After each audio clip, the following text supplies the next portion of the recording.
un ratito de los agentes de cambio. Es una sección que nos gusta mucho en nuestro programa, dedicarle tiempo y espacio, porque son aquellas personas que de manera individual o a través de organizaciones que llevan adelante, llevan a la realidad proyectos, ideas, cosas que alguna vez soñaron, que alguna vez pensaron, que ya las están aplicando y que están haciendo mejor el mundo en el que vivimos. Estoy saludando a Manuel Saurí, que es el director ejecutivo de Proyecto Agua Segura, una empresa B que desarrolla, gestiona e implementa proyectos de acceso al agua, saneamiento e higiene y proyectos medioambientales de agua. Manuel, ¿cómo estás? Bienvenido a Fuerza Natural. Soy Milva Castellini, está también Gabriel Barbagalo. ¿Cómo va? Muy bien, muy bien. Muchas gracias por el llamado y ojalá que sea una charla linda. Claro que sí. Bueno, háblanos un poquito de esto que alguna vez empezó como una idea, como suele comenzar todo. En este caso, trabajar con el agua. ¿Por qué elegís trabajar con el agua? ¿Cómo empieza esta idea? Y cómo piensan el agua enmarcado en lo que se llama el triple impacto. Bueno, el agua arrancó como una consecuencia de intentar trabajar otros temas, es decir, como con Nicolás, que es uno de los socios de la empresa, nos llamaba mucho la atención la desigualdad que había.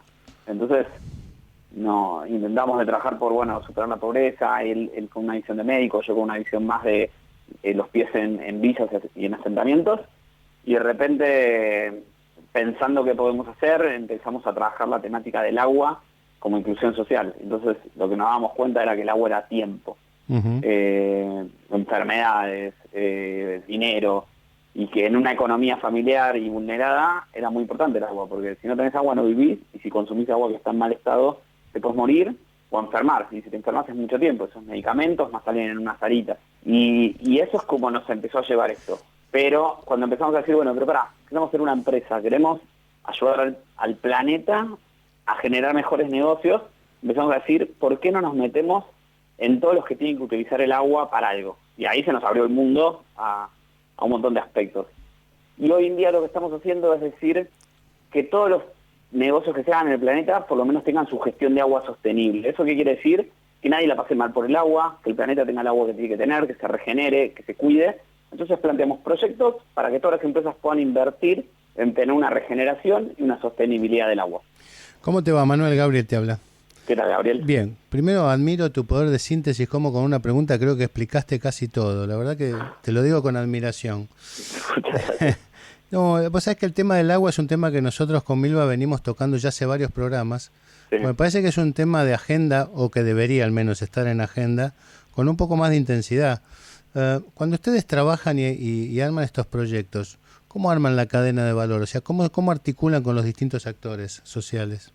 Nosotros tenemos como, por decirlo de una manera, dos líneas de front, ¿no? Ajá. De salir a hablar, a buscar y a pensar. Entonces, por un lado, estamos todo el tiempo buscando soluciones. Entonces, por ejemplo, hoy estuvimos hablando con un equipo en España para ver cómo trabajar la potencial sequía de una cuenca y qué soluciones se pueden llegar a hacer. Y cuando nosotros salimos a buscar esos proyectos que sabemos que a alguien le debería interesar, lo que buscamos es que sean sostenibles por la comunidad. ¿Por qué?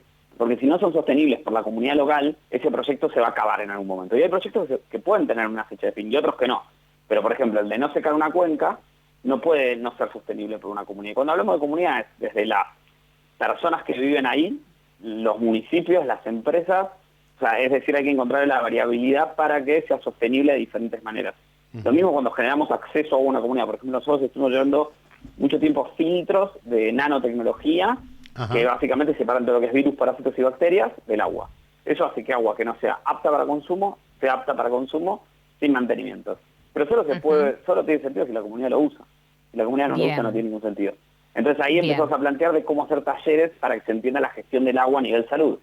Y así es como vamos viendo. Y por el otro lado, el otro equipo front, por decirlo de una manera, está todo el tiempo buscando empresas o gobiernos que les interese o que tengan alguna problemática concreta con el agua, o alguna admiración o alguna filantropía, no importa la causa, pero que quieran hacer algo por el agua. Entonces estamos buscando soluciones, por un lado, y empresas que necesiten o quieran financiar estas potenciales soluciones.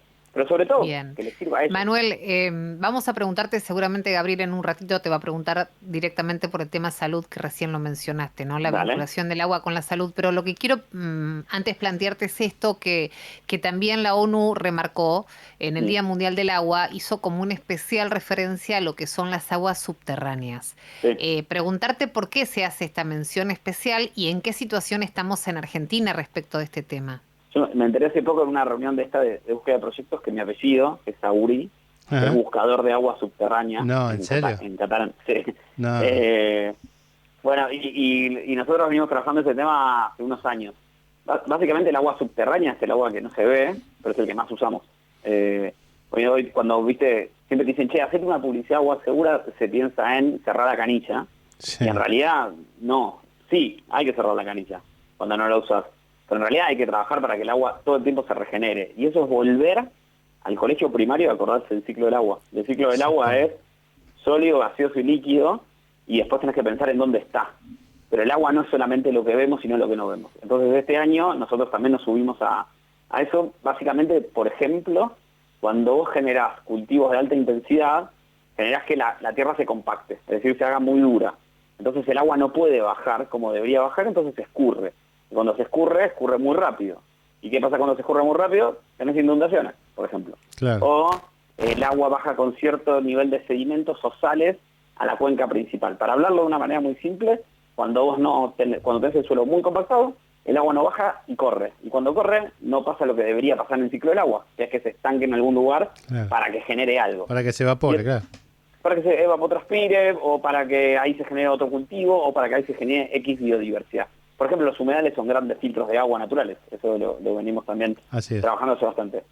Pero básicamente el agua subterránea es clave para todo. Las ciudades tienen agua abajo, los campos tienen agua abajo. O sea, no hay nada que no tenga agua abajo hoy en día.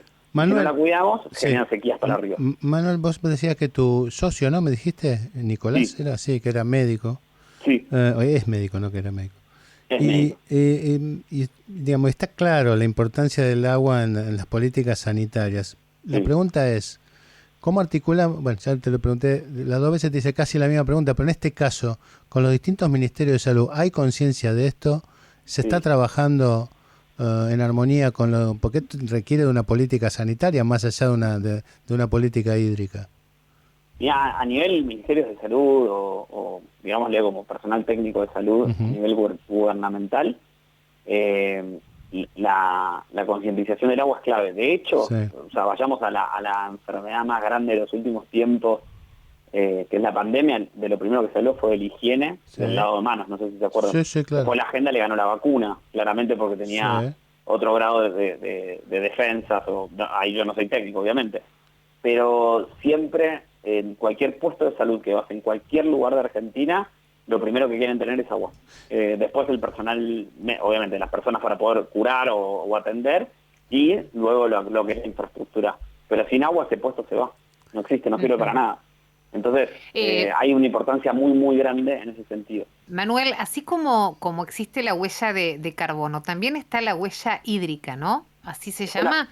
Y preguntarte qué es y cómo y qué valor socialmente tiene esto. Mira, para mí, metido en el mundo. Bueno, vamos a la primera pregunta. ¿Existe la huella hídrica? Tomémosla como que es lo mismo en la huella de carbono. Es decir, claro. Por ejemplo, vos para hacer cada vez que te tomas una taza de café, tenés que entender que se usaron 17 tazas del mismo tamaño de agua para poder tener esa taza de café. Entonces es básicamente la cantidad de agua que utilizás para tus productos, servicios o cadena de producción, que ojalá se traduzca siempre una buena cadena de valor sostenible. Pero es básicamente el agua que utilizás para poder producir. O el agua que usás para poder vivir. Es decir, en tu casa vos generás una huella hídrica, ¿no? Sí. Ahora, y se hace una cuenta y se puede llegar a trabajar empatar, ¿no? Como, bueno, yo genero tanta huella hídrica y después puedo llegar a generar tanta descompactación en suelo para filtrar agua en suelo y acumular agua donde se tiene que acumular. O construir humedales, o construir bosques, o generar un montón de políticas que se llaman proyectos volumétricos, eso, para llevarlo al idioma agua, que básicamente es empatar en volumen lo que usás con lo que después le das al planeta. Pero hay una cuenta que a mí me parece más interesante, que es el riesgo hídrico, que es, además de la huella hídrica que esté generando, la crisis del agua es global, pero el problema es local. Sí. Y si se seca la cuenca o tu cuenca Claro. no piensa tener la calidad de agua que tenés, no solo el problema lo vas a tener en tu empresa ni en tu hogar, sino en toda la comunidad, y te vas. Es decir, en la historia del mundo, los pueblos que se quedaron sin agua se fueron, se tuvieron que caminar e Sí. irse. Entonces, si no tenés un buen sistema de regeneración de agua, que se está trabajando mucho con filtros naturales o con acumulación de agua en suelo, aguas subterráneas, como dice el señor la ONU, perdón, Sí. nada es sostenible, nada funciona sin agua. Manuel, Así que un poco está la huella hídrica y por otro lado lo que es el riesgo hídrico, que me parece bastante bueno aprovechar la pregunta para contarlo. Una pregunta por ignorancia, sé hasta lo que sé, muy poco porcentaje, entre un 3-4% del agua en el mundo es agua dulce o agua posiblemente potable, digamos. Sí. Yo me acuerdo, mi papá murió hace más de 30 años y siempre decía, ¿cuándo será el día que van a potabilizar tanta agua salada que hay? Se puede ¿Cuán potabilizar lejos el agua está? salada. Está bien, pero ¿cuánto hoy se puede aprovechar del agua salada para ser potable? Mirá, justo hace poco estuve en una charla de agua en ese sentido. Ajá. Hoy en día la tecnología avanzó mucho, se puede, y el gran problema es el descarte. Uno de los grandes problemas es el descarte de ese agua, pero básicamente hay un proceso que se llama ósmosis inversa, Sí, que claro. vos lo que haces es que lo puedes tener en tu casa, por ejemplo, Sí, sí. un aparato chiquito. Es como la diálisis, como para los que no, yo soy médico también. Es como la diálisis, el riñón artificial, ¿no? Hace una ósmosis inversa, le va quitando todos los minerales. Sí. Exacto, sí, como que la volvés a destilar y la destilas y después la volvés a mineralizar, por decirlo, ¿no? De una manera muy burda. Pero eso a gran escala se puede hacer. Ahora, yo siempre me hago la pregunta de ¿y por qué? Si tenemos la misma cantidad de agua dulce que existió el planeta y el agua dulce circula. Creo que la pregunta que nos tenemos que hacer es ¿cómo hacemos para cuidarla, regenerarla? Porque el agua es como la sangre también, si nos Sí, ponemos claro. a poner el cuerpo humano. Se regenera sola, lo que Sí. no hay que hacer es molestarla. O generar los filtros naturales, soluciones basadas en naturaleza, por ejemplo, para que se regenere. Y después el planeta no existiría sin el océano. A mí me asusta cuando hablamos de empecemos a meternos en el océano, porque la verdad, por ejemplo, las grandes lluvias son administradas por el océano, por las ballenas, por las algas. Sí. Y si nos empezamos a meter en ese mundo, yo creo que vamos a empezar a estar, por ejemplo, otro de los problemas del agua, cuando la sacás del mar y la volvés potable, es que después la volvés con un grado de sal muy, ¿cómo se llama? Muy compacto, o sea, mucha sal en poca agua. Y eso obviamente no hace bien a la vida marítima. Entonces también está el proceso de, ¿se puede hacer para tener agua? Sí, pero el humano en general tiende a colapsar los sistemas. Entonces, yo propongo no nos metamos en esa, sino que cuidemos lo que tenemos porque alcanza. No es que no hay agua, Claro. hay. El tema es Hay cómo que la estamos cuidarla usando. y saber no tratarla estamos bien. Gracias por conversar con nosotros. Gracias por tu tiempo y por lo que nos enseñaste. Te mandamos un abrazo grande. No, gracias a ustedes. Muchas gracias. Chau, chau. Chao, hasta luego. Ahora Manuel Saurí, director ejecutivo del proyecto Agua Segura, una empresa B que desarrolla, gestiona e implementa proyectos de acceso al agua, saneamiento, higiene, en fin, proyecto, todo lo que fuiste escuchando que hacen, ¿no? Y tanta falta definitivamente hace al mantenimiento del agua.